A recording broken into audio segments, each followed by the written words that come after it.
This is the second half to lesson 17.7. I just want to give you a few more concepts to help you to integrate the two bow holds and the two hand shapes. First of all, just understand that when you change your contact points, remember when we discussed that? That helps to prepare the new hand shape. Okay, so set this violin down. As you are changing from the frog position over to the tip position,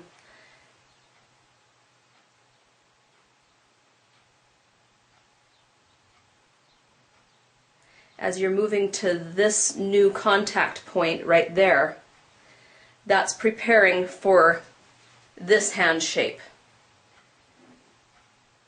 Okay, and as you are moving back to this contact point, look what happened to my hand shape. It naturally changed, and as I move forward to the new contact point, it naturally makes these knuckles more prominent, and as I move backwards, it makes these knuckles more prominent. So really, these contact points are going to help you to change your hand shape. Do this with me a few times. Hold your bow right straight out front, okay? And let's go ahead and start. Let's start at the base knuckle, the proximal contact point, okay? And make these knuckles more prominent, okay? Now go ahead and hold your bow so that you don't have to worry about balance, and move back to the distal contact point on your lapping, okay? And notice that your hands, your knuckles go flat. Move back again to the proximal contact point and make sure these knuckles point out. Let's move back again and go to the proximal. These knuckles are tall, and go back to the distal. Again, proximal. Fingers are straight, knuckles are slanted. Go back to the distal. Knuckles are flat. Hand is no longer slanted, it's flat. And your fingers are curved. Go back to the base knuckle, the proximal. Your knuckles are slanted. Your fingers are more straight. And your contact point is there. Move back again. Okay, now we're going to do it faster. Okay, go to the base knuckle, go to the distal, go to the base, go to the distal, go to the base, fingers straight, go to the distal, and back and forth, and back and forth, and back and forth, and back and forth. Remember, don't let your broken chicken wing, don't drop that elbow. You'll get tired right here from practicing this, and that's okay. Remember, don't have your elbow up, and don't have your broken arm down like this. Just have it nice and relaxed. Alright, next let's discuss, when does your hand shape change? And the answer to that is, it changes gradually as you're moving your bow. Remember, as you're moving your bow, your knuckle, your contact point is changing as you move. But there is a moment, especially at the frog, when those knuckles have to flatten out. and you have to go from tall knuckles to flat knuckles. And that moment is just before your bow changes direction. Let me show you a bunch of those, okay? So we're going up bow, we change, down bow, up bow, change, down bow, up bow, change, down bow. Now watch me blend it.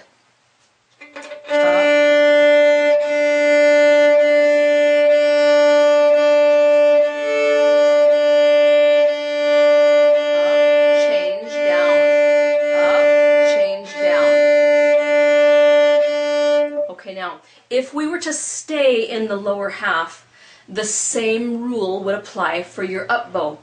The knuckles change just before the up bow starts. Watch this. Change, up bow, change, down bow, change, up bow, change, down, change, up.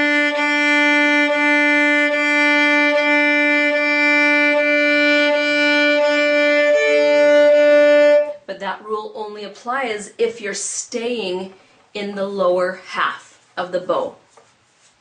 If you're going all the way out to the tip, then just by going out to the tip, your bow hand changes. I can't do it any other way. See, by the time I get out to the tip, I am fully in up bow position. My knuckles are prominent right there. My fingers are straight, and I'm in my up bow jellyfish position. Okay, and that's if you go out to the tip. See how my knuckles are slanted? Everything is rolled this way, and I'm ready to do a powerful up bow. Okay, but like I said, if you're staying in the lower half, then you have to consciously change hand shapes before the bow changes direction. That's the rule for the lower half. Okay, so let me say it again in a nutshell. If you go all the way out to the tip, your bow shape, your hand shape will change automatically. So you'll be ready to do your up bow. If you go all the way to the frog, your hand shape will not change automatically. You have to change it before you do your down bow. Okay, so the tip is very different from the frog. The tip is automatic. You're ready to go. The frog, you have to change before you do your down bow. Okay, so the frog takes a lot more skill. And that's what you're going to want to practice. Now, if you're not going all the way to the tip, let's say you're going to do some exercises in the lower third of the bow, then you have to change your hand shape for the up bow as well, because it's not going to be automatic. You're going to do a down bow with flat knuckles. You're going to change to your up bow shape. You're going to change to your down bow shape, and then play, change, play, change, play, change, play. That's where the jellyfish exercise comes in, because you want to learn how to blend and how to make this a smooth motion.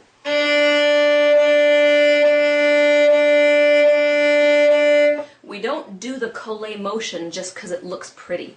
We do it to make smooth bow changes. And if you're doing too much collé motion, you're going to actually make worse bow changes than if you were doing no collé. So I'm kind of exaggerating for you. Now let me show you exactly how little I would really need to do. All the way to the frog.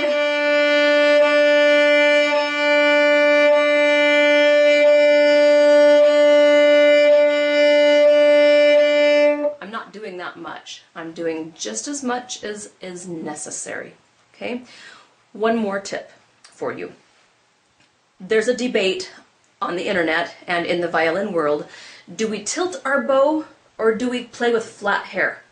And the answer is there's lots of choices that you can make, and it depends on if you're playing up in a high position, then you'd probably want to tilt your hair. There's a lot of advanced reasons that you don't need to worry about right now, but I will give you a general rule that applies to you right now, and that is, as you approach the frog, you're allowed to tilt. You can tilt over, so that tilt the bow towards the scroll. You will never tilt the stick towards the bridge, never. Unless you invent a new style of violin playing, which is totally possible. You will always tilt towards the scroll, okay? And not very much. The reason we do that is if we didn't, our thumb would hit our bridge. And I've actually drawn blood before. And after I dripped blood on my violin, I realized, ooh, I guess I better tilt the bow just a little bit. So you avoid hitting the bridge, and you also cushion that frog just a little bit, and it's easier to do our knuckle change if we're on a nice cushiony slant. And actually that is called our playing edge. This is our non-playing edge. And a lot of players, when they have their bow rehaired, they'll ask for a little extra hair on their playing edge. It's not a big deal. You don't have to ask for that. But that's why that's called the playing edge, because when we tilt towards the scroll, we're on that edge, not on that edge. Okay? So that's just a little tip for you. Let's work on playing in the lower half of the bow together just a little bit, and then we'll call it a day, okay? Start at the middle, and as we go up bow, I want you to tilt the bow just a little bit, okay? Here we go. Middle of the bow. Ready, play. Up bow, stop. Look at your tilt. Make sure it's not too much. Okay, now we're going to flatten our knuckles, and we're going to do a down bow. Ready, go. Stop. At the mid bow, change your knuckles, change to your proximal contact point, and up bow. Ready, go. Freeze. Are you tilted? Okay. Make sure your elbow isn't down here in broken chicken wing. It shouldn't be up here either. It should be natural, in a natural shape.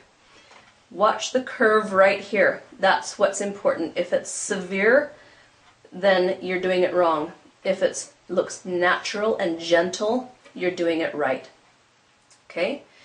Drop those knuckles, and ready, down bow. Freeze. Change your hand shape to the proximal contact point. Let's do an up bow. Ready, go. And tilt, freeze. And check out your contact point. Is it near the distal joint? Okay. Flatten those knuckles. Down bow. Freeze. Change. Up bow. Ready, go. Tilt, freeze, change, down bow, ready, go. Freeze, change your knuckles, ready, up bow. Tilt, freeze, tilt, flatten the knuckles, down bow, ready, go. Freeze, change, proximal base knuckle, ready, up bow, go. Freeze.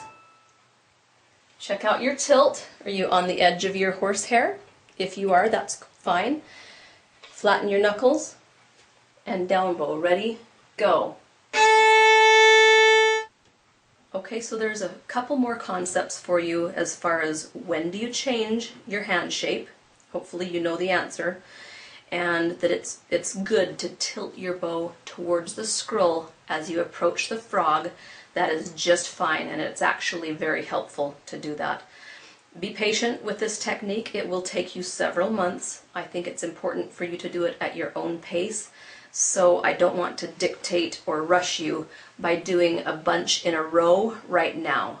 So I'm leaving you on your own. Feel free to send me a video if you want me to check it out, or if you're having a real hard time with this. Just send me a video and I'll give you some more tips and pointers, or I'll let you know you're on the right track. Okay? I'll see you in the next lesson.